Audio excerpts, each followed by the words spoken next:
India's financial world got an 80-volt jolt when the rupee slid beyond 80 against the dollar on Tuesday. Some even call it a breaching of the psychological barrier. As the dollar continues to strengthen, there is a fear of further depreciation. But the question is, does it really matter to the common man? Does it matter to you and me? Hello and welcome to India Today.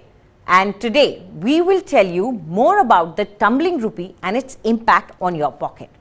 First and foremost, let me clarify that Indian rupee is not depreciating against every big currency in the world. It's the dollar that is strengthening, but Indian rupee is holding its own against euro, pound and yen.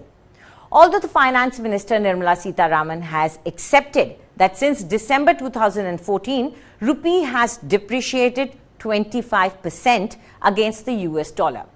While the Indian rupee was 63 rupees 33 paise against a dollar on 30th December 2014, it plummeted to the depths of 80 rupees and 3 paise against a dollar on 18th July and spooked everyone.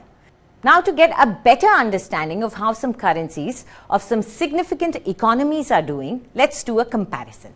In the same time frame of December 2014, UAE's 1 dirham was trading for 17 rupees and 27 paise, and on 18 July this year it was 21 rupees 76 paise.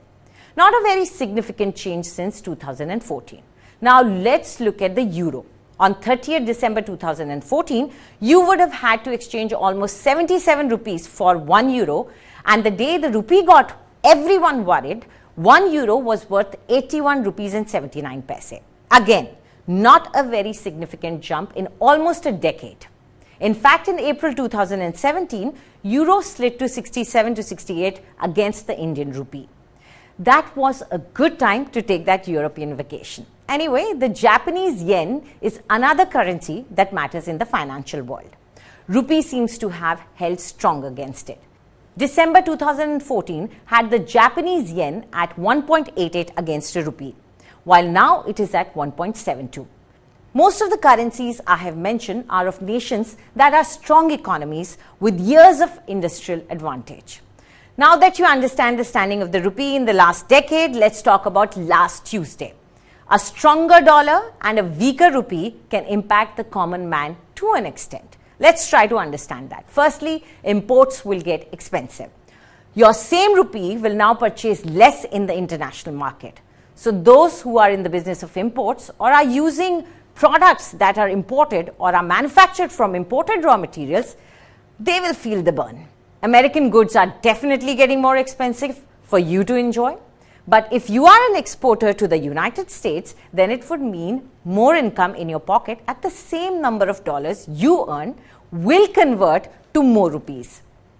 As international trade is mostly in US dollars, most exporters will be able to enjoy the sudden windfall. Now let's take a look at what might be more expensive for you to purchase. Fuel. Since we buy crude oil with US dollars, it might be more expensive to buy the same amount of oil for our country's needs. And India imports 85% of our oil consumption. If the increase is significant, then the oil companies can pass on the increase to the consumers. And then the vicious cycle kicks in.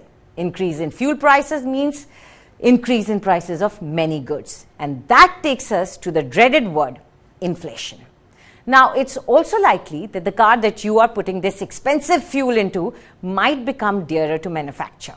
Some of the raw material used in many manufacturing industries is imported. And if the import cost remains high for them, then they can try to transfer the burden onto the consumer. This may also include goods like mobile phones or electronics. If your children are planning to study abroad, then you have to make adjustments to the budget you made for their education cost. If they are already there, then you need to transfer more to maintain their pocket money and expenses. But the flip side to this is that if you have an earning member there who is sending money to India, then your monthly receipt from them is going to translate into more rupees. Now, we have seen a wave of revenge travel from India to Europe and other countries. That excitement might get a little dampened. Travel expenses will increase, and the only saving grace would be when you convert rupees directly to euros instead of dollars. But then again, those who are working with inbound tourism industry might see a push in the tourism sector. Well, the currency racetrack is full of bumps and every currency suffers ups and downs. Experts are right now telling us to play the wait and watch game. And while you wait, you can spend your time watching such informational videos on India Today, so do subscribe.